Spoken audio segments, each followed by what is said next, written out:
Welcome back to the Livingston Parish News podcast. My name is McHugh David, publisher and editor of the news. Appreciate you joining us today. We are here with Mr. Steve McDaniel. He is a candidate for Parish Council District 6. Thank you, sir. Appreciate you being here. Glad to be here. If you caught our little morning show, we had a brief discussion, about 15 minutes, talked to Mr. McDaniel about a few things going into his candidacy. Today, or now, we're going to get a little deeper, talk about a few more things, a few more specific things, but a couple of statistics about District 6.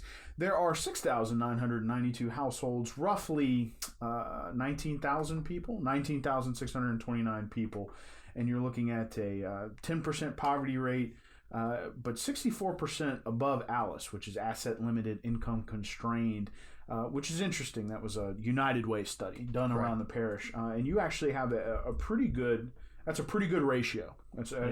Especially compared to some of the other parts of the parish. So, congratulations on that for those statistics. So, let's get into it.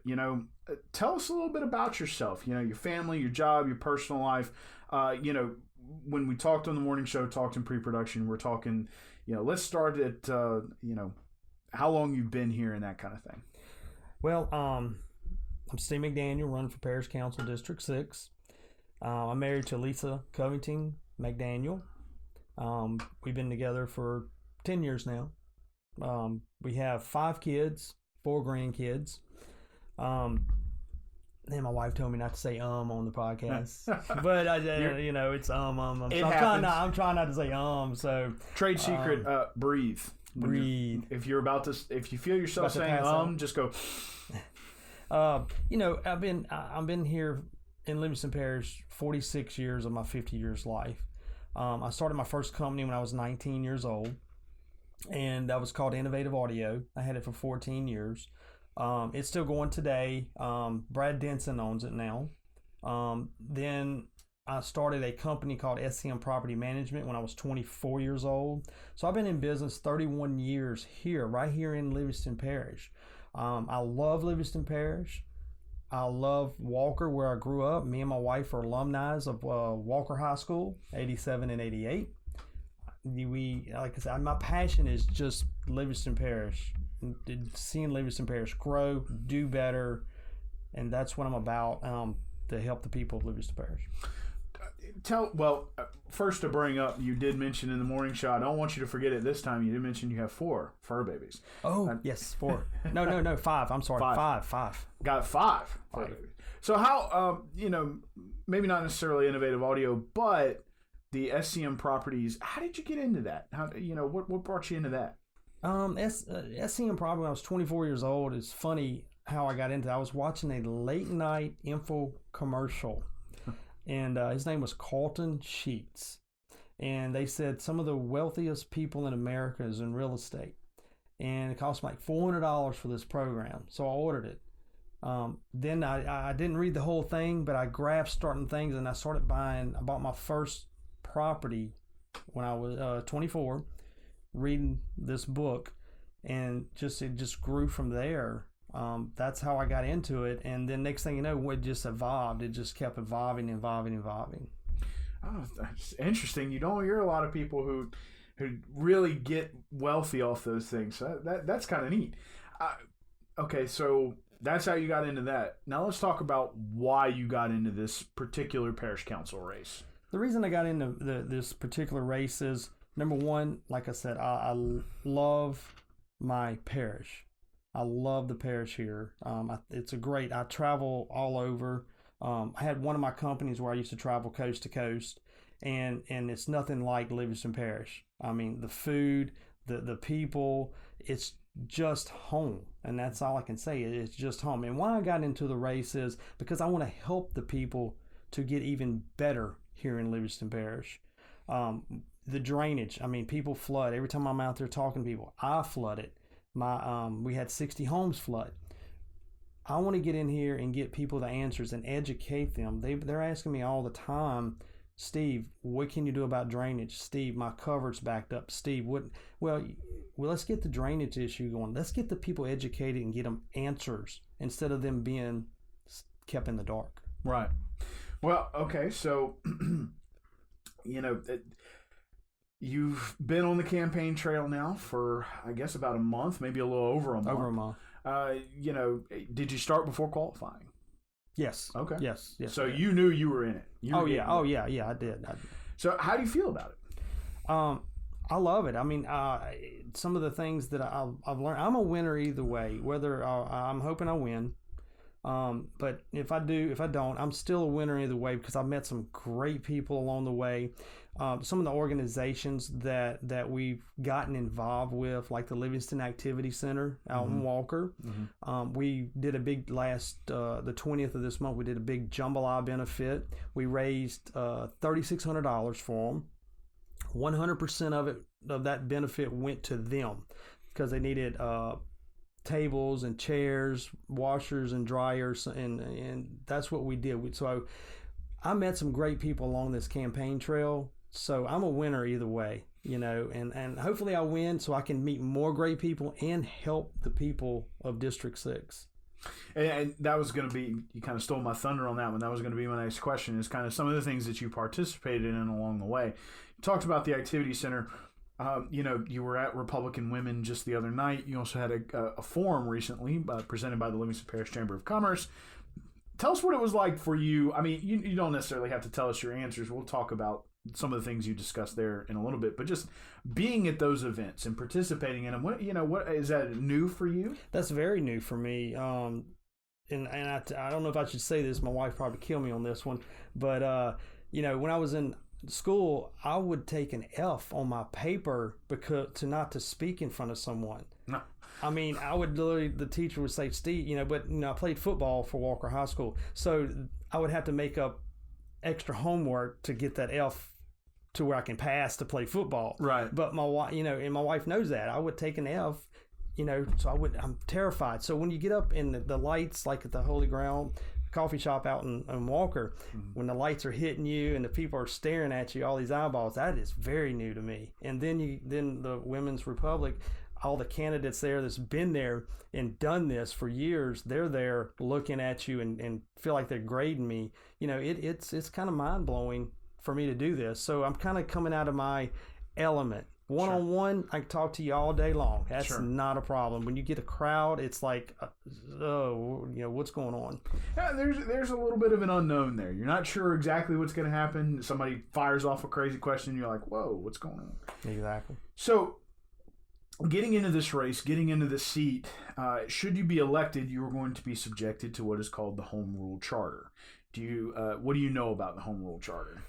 I read over the Home Rule Charter. And I'll just be honest, I really don't know much about it. But with me, I'm willing to learn. Okay. And that's the key. You've got. When I got in business when I was 19 years old, I made a commitment to myself, and just like I will to District 6, the day you stop learning is the day you die. I learn every day. Mm-hmm. So that homeroom charter, I will read it. I read it a few times. Did I understand it? No, I didn't. I'll be honest with you. But I'm willing to learn. If you don't learn every day, then you die. Well, in a lot of instances, it's hard to read the manual before you've been involved in something. Correct. It is. Some of the terminology, some of the things that are in it may not make a whole lot of sense. But since you read it beforehand, you may catch those elements before you would have if you were just going in blind and reading it later. So let's talk about the seat itself. You're running for District 6, rather large geographical area, sort of south central part of the parish. It does include the town of French Settlement. Right. We talked earlier on the morning show. It's coastal technically. In your opinion, now I say technically, I shouldn't be snarky like that. It is coastal. Because of land erosion and things like that. Want to make that clear. We've been trying to push that. What are the priorities for this seat? In your opinion, should you be elected? What are the priorities? Well, the priority for the French Settlement areas, and I've went and talked to Mr. Leighton Ricks about this, and I'm not even elected yet, is the Laurel Ridge project down there. And if that gets done and built, it's going to push 4 to 6 inches of water back on Livingston Parish, and we can't even have a ½ inch of water. Mm-hmm. That's very important to me. We got to get the drainage of the Ament River done. I think that's coming. we got to get these covers that are stopped up, and this drainage is a really big issue. Also zoning too. Zoning, we need to talk about zoning here in the parish. Now, my district is a little different because when I'm north, where the subdivisions are at, they want zoning. Yeah. But then when I go south, they don't want zoning. So you may have a guy that has 20 acres with a cow on it or a horse. He don't want zoning down there. Don't tell me what to do with my property is the mentality. But then you come up north of our district, they want zoning because they can build anything there. If they want to put a dynamite plant next to you, they can do that. Right. You know, because we don't have zoning in place. Right. So we have to have and educate the people about zoning. And like I said, it's a 50-50 in my District 6, and I'll listen to the people. We'll take it to a vote and see with how they want to react to the zoning issues. And it will be interesting. They are we're recording this on Thursday. They are voting on enacting the master plan from 2013 tonight. There will be steps after that, but it will be interesting to see how that turns out. So those are the priorities for your seat, your district. We also discussed the fact that you're going to be joining a board with 8 other gentlemen. It will remain a full gentleman board who represent widely different circumstances, people. As a council, what do you consider to be the priorities moving forward as a group?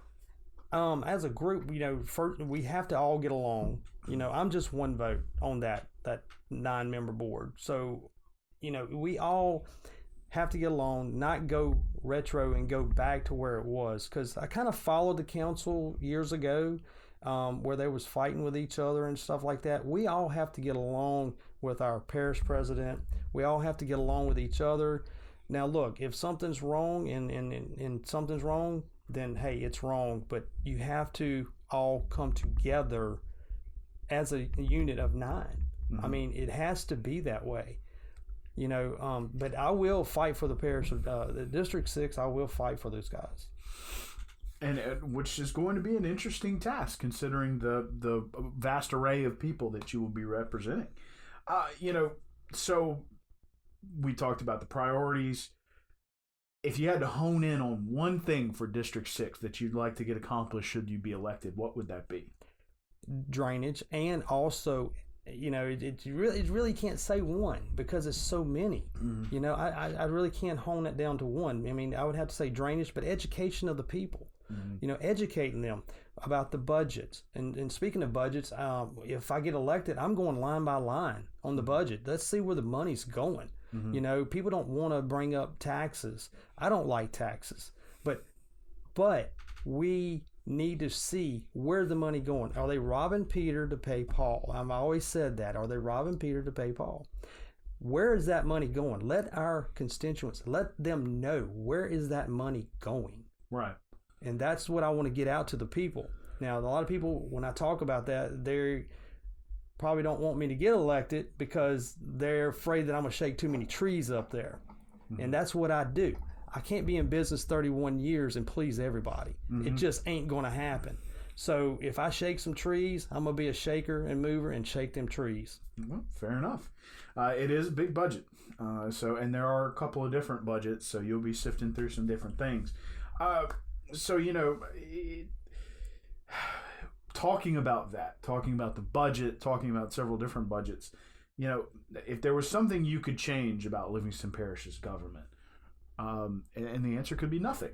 But if there is something that you could change about Livingston Parish's government, what would it be and why?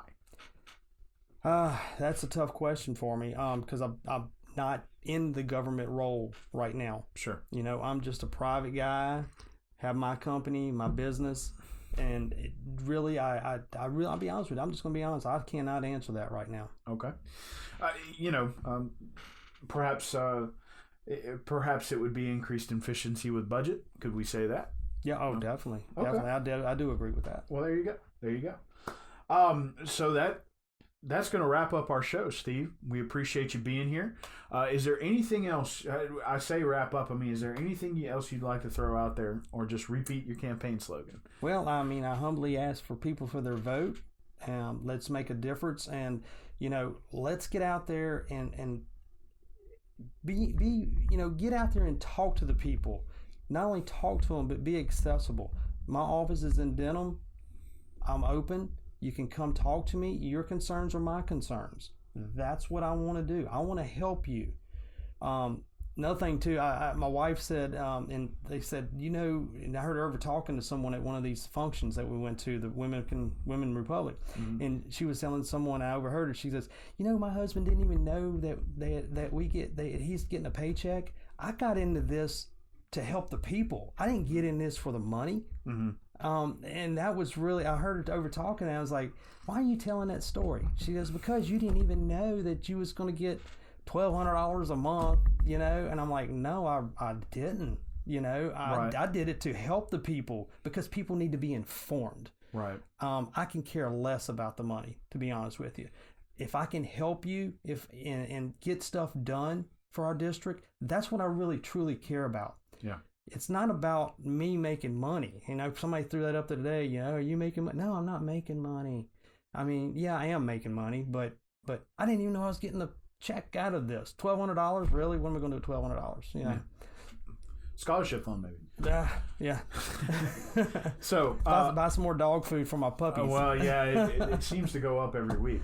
Well, look, Steve, thanks for joining us. We appreciate it. I know the voters of District 6 appreciate you taking the time to come out, talk a little bit about yourself, some of the things you want to focus on going into your race. And, as he talked about, budget, drainage, and education are the most definitely, and helping the people. That's the main key, is just getting out there and helping the people that need to be helped. Right. So, and he will be fighting for you. And remember that early voting begins Saturday, September 28th, 8:30 a.m. to 6 p.m. It runs to October 5th. That's the next Saturday. Cannot vote on Sunday, September 29th. They will not be open. It is at the Livingston Parish Registrar of Voters office. It is also at the Denham Springs Walker branch of the library. Go any day, get your voting in, because please remember that on October 12th, LSU will play Florida at 2:30. Southeastern has their homecoming. It is the Saturday of Fair Week, and as we learned recently, it is the opening of hunting season. So please, please, please try to vote early. Try to get it in. No need to worry about it on October 12th. Steve, one more time, thanks for being here. Thank you for having me. Appreciate it. And we will be at you tomorrow with Mr. Buddy Mincy Jr. as well as Mr. Frog Talbert in the afternoon. Thanks again for joining us.